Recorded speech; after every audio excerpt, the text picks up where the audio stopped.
네, 현 정부 6번째 총리 후보 박근혜 대통령의 선택은 현직 법무부 장관이었습니다. 황교안 후보자 지명받자마자 비정상을 정상화시키겠다면서 이례적인 소감을 밝혔는데요.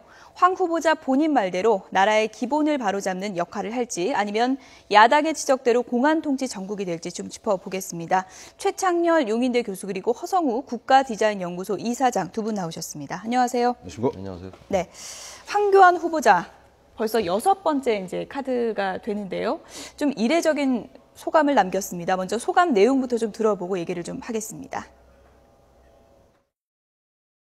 지금의 어려움을 극복하고 우리나라가 다시 도약할 수 있도록 하는데 작은 힘이나마 온 힘을 다하겠습니다. 무엇보다도 경제 활성화와 민생 안정을 이루고 비정상의 정상화 등 나라의 기본을 바로잡는 데 최선을 다할 것입니다. 네, 소감의 키워드를 뽑아보자면 비정상의 정상화라고 이제 꼽을 수 있을 텐데요. 어떤 부분을 강조한 거라고 해석할 수 있을까요? 일단 황교안 내정자 얘기가 경제 활성화와 민생 안정을 얘기했지 않습니까? 근데 경제 활성화는 뭐 박근혜 대통령께서 항상 강조하시는 얘기고, 이 비정상의 정상화도 대통령이 상당히 여러 번 힘주어 말했던 그런 대목이잖아요.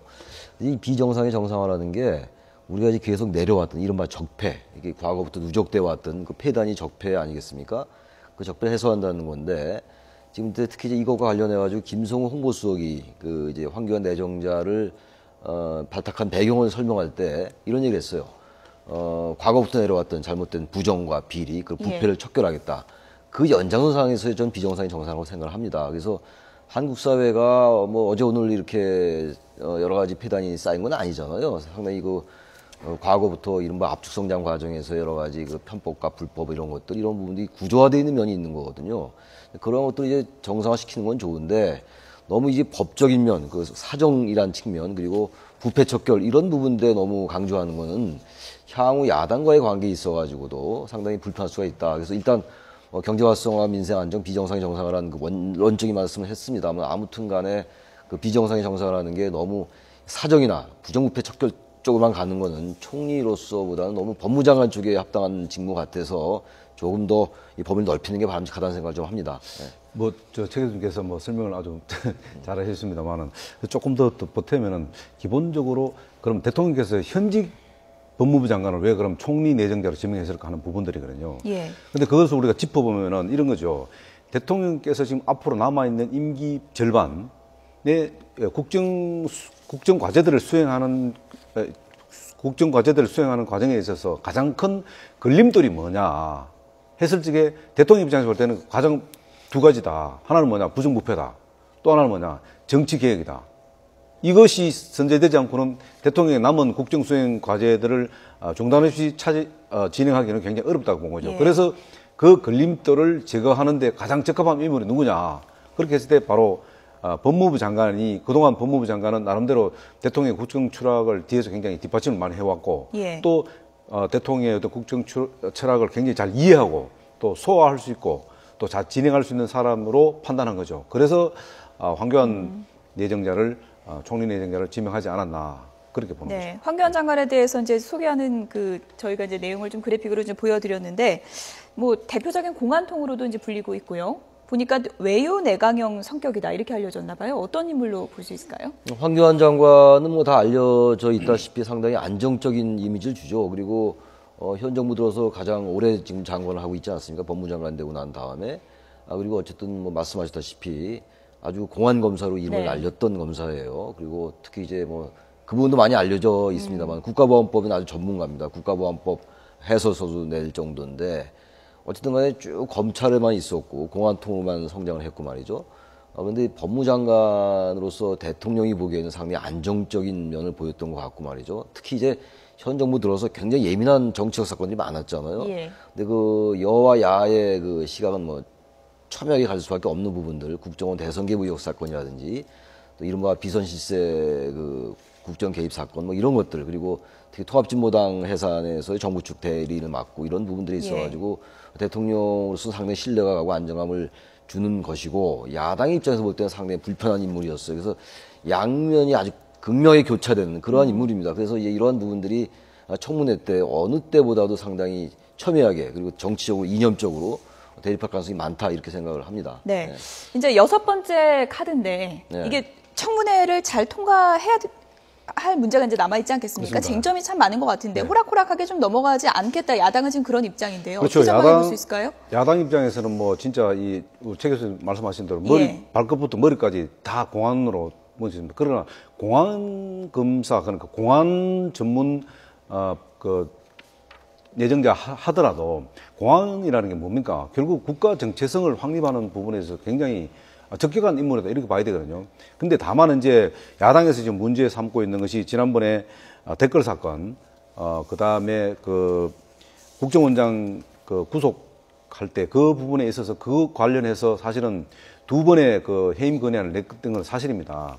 그런데도 불구하고 왜 이런 그 황교안 법무부 장관을 내정자로 그 총리로 내정했느냐 하는 부분들이거든요. 예. 그러나 어쨌든 이런 것들은 중요한 것은 뭐냐면은 업무 수행 능력, 국정 수행 능력에 이 초점을 맞춰야 되지. 너무 지나치게 이 공안통이다 해서 반대하는 것은 바람직하지 않다. 그렇기 때문에 예. 제가 볼 때는 이 부분은 좀 명분이 약합니다. 오히려 다른 부분들을 네. 좀 그 야당이 찾아야 되지. 만약에 굳이 예. 걸고 넘어지면 찾아야지. 다른 부분으로 이제 지금 저희가 그래픽으로 보여드렸지만 병역 면제 의혹 이런 것도 있지 않습니까? 그런 부분은 좀 문제가 지난 안 그 장관 청문회 때 이미 2013년이었죠. 그럼 예. 2013년이죠. 그 제기가 됐던 문제들이에요. 병역 문제도 그랬고 이제 과다 수입력 문제, 네. 이른바 전관 예우 문제도 이제 쟁점으로 제기됐었고 당시 야당은 부적격 의견을 냈던 거였거든요. 근데 물론 이제 장관 인사청문회에서 어쨌든 통과가 됐었는데 지금 이제 총리 후보자로서 이제 2년 전에 통과됐다고 해가지고 야당이 호락호락해 넘어갈 가능성은 거의 없죠. 그때 문제가 됐던 부분이 어떤 부분이었던 병역 거죠? 문제 그 이제 지금 요즘 언론에 보도가 되고 있습니다만 이제 두드러기로 이제 병역 면제 판정을 예. 받았어 5급 판정을 받았죠. 그 부분이 이제 문제가 됐던 것이고 그리고 정관예우 문제 17개월 동안 15억인가 이렇게 이제 받았다라는 거 예. 15, 6억 정도 그 부분이었고 그 다음에 또 중요한 게 그 뭐 여러 가지 그 당시도 공안 얘기는 많이 나왔었어요. 근데 그건 허 교수님 말씀처럼 공안 그 자체를 가지고 하는 건 명분이 약할 거예요. 앞으로 향후 이제 단지 야당으로서는 정치적으로 볼 때 상당히 제가 아까 잠깐 말씀드렸다시피 계속 공안 쪽에만 있던 분을 이제 선택한 것에 대해서 야당은 뭐 정치적으로 공세를 할 수밖에 없겠죠. 또 하나 문제가 이제 많은 사람들이 소통형 이른바 화합형을 기대했었는데 적어도 황교안 장관이 뭐 만약에 총리가 된다면 뭐 소통 화합을 못하라는 법도 없겠습니다만 적어도 개념적으로 볼 때는 예. 소통이나 화합 쪽보다는 이제 부패 척결이나 이쪽에 이제 방점을 찍은 거거든요. 그런 점에서 야당이 많은 문제 제기하지 않겠냐 이렇게 보입니다. 오히려 야당에서 차라리 뭐 이런 어떤 그 결점을 찾아서 낙마를 시키겠다 이렇게까지만 몰고 가서는 안 된다고 봅니다. 왜냐하면은 오히려 차라리 지금 황교안 지금 내정자 같은 경우는 굉장히 그 종교적으로 굉장히 어떤 독실한 기독교 신자지 않습니까? 그런 부분들이 오히려 총리 업무를 수행하는 데 있어서 종교에 지나치게 뭐 편향된 부분을 표시한다든가 이렇게 해서는 안 된다는 오히려 그런 부분들을 좀 업무 수행하는데 좀 균형을 잡을 수 있는 그런 방향을 제시하는 게 낫지. 지나치게 어떤 사안을 갖고 법무부 장관 할 때는 이 통과됐잖아요. 예. 근데 이 총리 내정자라고 해서 다른 잣대를 들이서는 안 된다는 거죠. 아까 얘기했지만은 병역 문제라든가 그거는 뭐 두드러기 문제로 일단 그때는 통과됐습니다. 어쨌든. 아무래도 좀 두 번째 준비면 좀 더 수월할까요? 황교안 뭐 장관 입장에서는. 수월하지는 예. 않을 겁니다. 수월하지는 않는데 왜냐하면 총리 직책하고 법무부 장관 직책하고 좀 다르게 보는 거죠. 왜냐하면 국정을 어떻게 보면 내각을 총괄하는 입장인 총리이기 때문에 아마 그 엄격한 잣대는 들이댈 겁니다. 법무부 장관 통과하고는 조금 다르게 될 겁니다. 왜냐하면 전반적으로 내각을 통과하는 책임자 입장에서 야당은 바라볼 겁니다. 그런 예. 측면에서 어떤 제대로 할 거냐 말 거냐 업무 수행을 그런 부분을 평가하지만 그러나 어쨌든 중요한 것은 너무 지나치게 예. 이것을 정치화시킨다든가 정치 쟁점화 시켜서 어떻게든 그 낙마를 시키겠다는 그런 기본 자세를 갖게 되면은 예. 그리고 또 있지 않습니까? 야당 입장에서는 야당의 어떤 내부 문제를 이런 그 청문회를 통해서 뭔가를 또 하나의 전환점을 삼겠다. 이렇게 하면 굉장히 곤란하다. 왜냐하면은 사실 국정 공백이 지금 인사까지 3주 지났고 앞으로 또 적어도 3주 이상은 걸릴 거라고 보지 않습니까? 그렇다면은 어쨌든 뭐 늘 말씀드리겠습니다만은 지금 6월 중순이면 지금 미국 예. 방문을 하지 않습니까? 미국 방문하는 기간 전에 이 마무리가 돼야지 총리가 없는 상태에서 해외 순방을 한다는 것은 굉장히 바람직하지 않다. 그렇기 때문에 그런 것을 또 야당이 또 노려서는 안 된다는 네. 거죠. 예. 야당의 이제 공세가 어느 정도 이제 치열할지 여야 간에 이제 어느 정도 이제 그 싸움이 있을지 좀 지켜봐야 될 부분인 것 같고요. 그런데 이제 야당은 지금 당면 과제가 당내 집안 싸움이 더 큰 과제가 아닌가 그런 생각도 좀 듭니다. 김상곤 전 경기도 교육감이요. 구원투수로 나설 거라고 보십니까? 내일쯤 뭐 결정될 걸로 보이는데요. 글쎄요, 지금 이제 세 번째잖아요. 맨 처음에 이제 안철수 의원에게 제의를 했던 것이고 혁신위원장 자리죠. 그리고 서울대 조국 교수 얘기가 나왔었는데 조국 교수도 처음에는 상당히 긍정적으로 이제 의사를 표명하다가 이제 뭐 거부한 상태가 됐죠, 결과적으로. 근데 김상곤 교육감은 뭐 전 교육감입니다만 지난해 경기 지방선거 때 경기도지사 경선에서 탈락했었잖아요. 네. 야당에서 상당히 뭐 어떤 무상급식 문제도 그렇고 상당히 뭐 비중이 있는 인물이 한데 단지 김상곤 교육감 전 교육감이 국회의원을 해본 분은 아니잖아요. 그래서 과연 혁신위원장을 맡는다 하더라도 과연 예. 당내 저 구조화된 그리고 고착화된 어떤 면에서 고착화된 그 당내 갈등 문제랄지 이런 것들을 잘 처결할 수 있을까 이런 저 우려는 들어요. 그래서 예. 결과적으로 김상곤 전 교육감이 현재로서 예단하기 좀 어려워요. 왜냐하면 그 부분에 만약 혁신위원장을 맡아서 당의 혁신이나 쇄신이 안 될 때 그 책임은 어쨌든 혁신위원장이 상당히 안고 가는 거 아니겠어요? 부담을? 예. 그런 점을 고려 안 할 수가 없겠죠. 저는 그래서 현재 김상곤 전 교육감이 혁신위원장을 맡을 가능성이 그렇게 높지는 않아 보여요. 왜냐하면 예. 당내 그러한 여러 가지 그 문제들을 이른바 친노와 비노와의 갈등 문제도 그렇고 여러 가지 문제를 과연 의원을 한 번도 안 했던 분이 해나갈 수 거절할 있을까? 가능성도 지금 있다고 보시는 저는 좀 있다고 거군요. 봐요. 거절할 가능성도. 그렇게 되면 세 번째 카드였는데 어떻게 네, 되는 문재인 건가요? 대표로서 상당히 이제 또 곤란해지는 거죠. 지금 이번에 사실 지난 얘기입니다만 안철수 의원이 혁신위원장을 수락했으면 상당 부분 문재인 리더십은 좀 다시 이제 기회를 볼 수가 있었는데 지금 다시 어려움에 처해 있는 거예요. 그리고 비노 진영이나 어쨌든 호남 그룹들에게는 상당히 지금 사퇴 압력에 그 암묵적으로 직면해 있는 거잖아요. 예. 그러면서 김 전 교육감이 만약에 이 부분을 수락하지 않는다면은 문재인 대표로서는 정말 사면 초가가 더 강화될 수 있다는 생각이 예. 들어요. 그 어떻게 보면 또 김상곤 전 교육감 카드를 왜 꺼냈을까 하는 부분이거든요. 그런데 제가 볼 때는 굉장히 좀 이게 좀 진정성이 좀 떨어진다. 왜냐하면은 김상곤 전 교육감은 사실 광주 출신이잖아요. 그래서 지금 호남 반발을 무마하기 위해서 사실 예. 김상곤 카드를 꺼냈다. 이것은 바람직하지 않다. 왜냐하면은 누가 지금 안철수 지금 의원도 지금 사퇴한 마당에 조국 교수도 마찬가지고 이 누가 과연 고양이 목에다가 방울을 달 거냐 하는 부분인데 그건 뭐냐면 굉장히 위험무덤이 따른다는 거죠. 그런데 지금 아까 최 교수님께서 말씀하신 대로 김상곤 교육감이 지금 이 완전히 이 풍랑 속에서 사실 이 야당의 호를 좀 건져내야 하는 상태인데 예. 과연 그 정도의 어떤 돌파력이 있나 부분은요. 제가 볼 때는 좀 부족하다. 네. 왜냐하면은 그런 당장 호남에서도 그는 반기지 않을 겁니다. 왜냐하면은 호남 출신이기 때문에 그것을 그 자리를 맡게 되면은 정치적으로 굉장히 그 불협화음이 따를 수 있습니다. 예. 근데 문제는 한 가지가 전제되면은 저는 가능하다고 봅니다.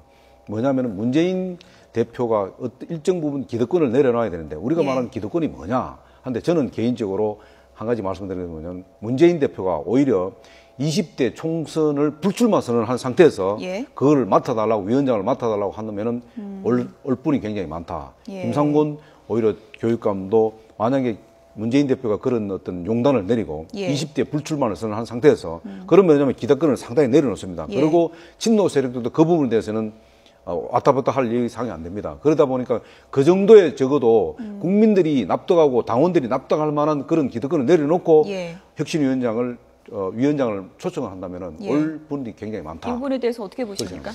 저 어쨌든 뭐 의원직의 문제도 문제입니다만 네. 지난 얘기입니다만 지난 대선 때도 의원직을 사퇴하지 않고 출마를 했었잖아요. 그런 부분들이 문 대표의 지도력에 상당히 전 한계로 작동되고 있다고 저는 봐요. 그래서 의원직 사퇴가 됐건 무엇이 됐건 간에 어쨌든 문 대표가 예. 뭔가 국민들에게 특히 이제 야당을 지지하는 유권자들에게 정말 이제 뭔가 기득권을 내려놓는구나라는 예. 그런 진정성이 좀 필요하다고 봐요. 지금 아까 우리 허 교수님 잠깐 지적했던 것처럼 안철수 의원에게도 그랬고 조국 교수에게도 그렇고 너무 이렇게 툭툭 던져보는 것 같은 느낌이 자꾸만 들잖아요. 지난 얘기입니다만 광주에서 천정배 의원 만나고 말이죠. 이러다 보니까 뭔가 자신의 자꾸 명분 축적용으로 오해될 수가 있단 말이에요. 예. 정말 이른바 삼고초려 얘기도 요즘 많이 나왔습니다만 그런 어떤 진정성 있는 태도랄까 그리고 국민들에게 제1야당 대표로서 그리고 지난 대선 때 48.5% 이상을 득표한 그런 후보로서 뭔가 감동을 주는 그러한 정치 행태는 잘 안 보인다는 거예요. 그런 점이 대단히 아쉽게 나타나는 것이고 전 그게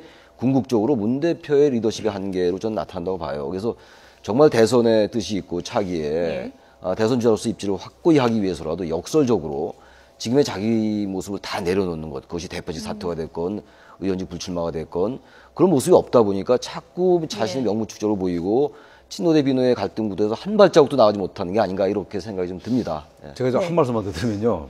왜 제가 이제 그 20대 총선 불출마 선언을 하라고 하냐면은 지금 사실 그 혁신위원회든 뭐 이게 지금 들여다보면은 결국은 공천권 사업입니다. 예. 친노든 비노든 공천권에서 그 사정에서 벗어날 수가 없습니다. 문재인 왜냐하면 대표가 그걸 좀 내려놔야 된다는 당연하죠. 얘기도 그것을 나오고 내려놓기 있죠. 위해서는 예. 친노가 없다 당내 이렇게 얘기할 게 아니고 그렇게 갈 게 아니고 본인이 불출마 선언을 하게 되면은 친노는 자동으로 거기서 기득권에서 빠지게 되어 있습니다. 그리고 대신 마찬가지입니다. 비노 쪽에서도 거기에 대해서 반격할 카드가 없습니다. 왜냐하면 당대표가 출마를 안 하겠다는데 예. 그거는 그만큼 파괴력이 있는 수단 중에 마지막 수단 중에 하나거든요. 그거는 뭐냐면 공천권 행사에서 굉장히 그 비노를 배려하겠다는 뜻이거든요. 그러면은 비노가 그나마 공천권과 관련해서 한번 해봐라.